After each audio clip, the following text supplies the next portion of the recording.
క్రీస్తునందున్న ప్రియులకు ప్రేమతో వందనాలు తెలియజేయుచున్నాను. జనవరి నెల 19వ తేదీ 2025. ఈరోజు దావీదు గారి ద్వారా దేవుడు మనకు చేస్తున్న వాగ్దానం ఏమిటనగా, కీర్తనల గ్రంథము 10వ కీర్తన 17వ చరణం. యెహోవా, లోకులు ఇకను భయకారకులు కాకుండానట్లు బాధపడు వారి కోరికను నీవు వినియున్నావు. ఆమేన్. నా ప్రియమైన సహోదరి సహోదరులారా, మనం ఆరాధించేటువంటి దేవుడు కరుణా సంపన్నుడు, దయగలిగిన వాడు, కనికరము గల దేవుడు. ఈ లోకంలో దిక్కులేని వారి ఎడల, బాధపరచబడు వారి ఎడల, త్రోసివేయబడు వారి ఎడల, వెలివేయబడిన వారి ఎడల కనికరము చూపే దేవుడై ఉన్నాడు. ఈ మాటలు వింటున్న ప్రియ సహోదరి సహోదరుడా, లోకులు నిన్ను బాధ పెడుతున్నారా? లోకమును చూసినప్పుడు నీకు భయం కలుగుతుందా? దేవుడు నీతోనే మాట్లాడుతున్నాడు. లోకము చేత బాధించబడుతూ ఉన్నట్లయితే దేవుడు నీ ప్రార్థన విని ఉన్నాడు, నీ బాధను చూసి ఉన్నాడు. దేవునికి మహిమ కలుగునుగాక. నీవు నిరీక్షణతో ప్రార్థనాపూర్వకంగా నీ విన్నపములను దేవునికి తెలియచేయి.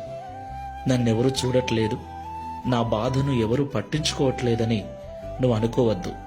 ఈ లోకంలో ఎవరు చూసినా చూడకపోయినా, ఎవరు పట్టించుకున్నా పట్టించుకోకపోయినా, నిన్ను నిర్మించిన వాడు నీకు తండ్రి అయి ఉన్నాడు, నిన్ను పుట్టించిన వాడు నీకు భర్త అయి ఉన్నాడు. ఆయన నీ బాధను పట్టించుకొని ఇంతకు మునుపే నీ బాధ ఆయన విని ఉన్నాడు. నువ్వు బాధ నుండి విడిపించమని ఆయన సన్నిధిలో పెట్టిన మొరను, నీ కోరికను ఆయన విని ఉన్నాడు. ధైర్యంగా ఉండు. ఇక ఎవరూ నిన్ను భయపెట్టరు. ఈ లోకములో ఎవరూ నీకు భయకారకులుగా ఉండరు. దేవుని మీద విశ్వాసముతో, నమ్మకంతో, ప్రార్థనాపూర్వకంగా ఈ విశ్వాసపు యాత్రను కొనసాగించు. ప్రార్థన చేసుకుందాం. సర్వోన్నతుడా, సర్వశక్తిమంతుడా, భయంకరుడవైన తండ్రి, నీకు స్తోత్రాలు చెల్లిస్తున్నాను. ఆది సంభూతుడవు, నీ ఎదుట నిలబడగలవాడెవడు? నీకు విరోధి అయిన వాడెవడు తండ్రి? ప్రభువా, నీ పిల్లలమైన మాకును ఈ లోకంలో విరోధంగా నిలబడు వారు ఎవరూ లేరు. అయితే లోకములో కొన్ని బాధలు, కొంతమంది చేత ఇబ్బందులు, కొంతమంది చేత నిందించబడుచు, దూషించబడుచు, చులకనగా చూడబడుతున్న వారు మాలో ఉన్నారు.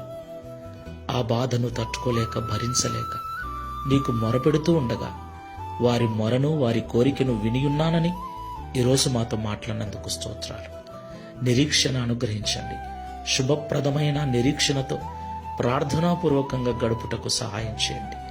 ఒకరోజు విడుదల పొందుకొని ఏ భయము లేకుండా ప్రశాంతంగా జీవిస్తామన్న నిరీక్షణతో ప్రార్థనను వదలక, మందిరమును విడవక, విశ్వాసముతో ప్రార్థించే మనసును అనుగ్రహించమని, ఈ దిన వాగ్దానమును మా అందరి జీవితంలో నెరవేర్చి ఒక దినమున దావీదు వలె మేము కూడా సాక్ష్యం ఇచ్చినట్లుగా సహాయం చేయమని యేసు నామములో ప్రార్థిస్తున్నాము తండ్రి.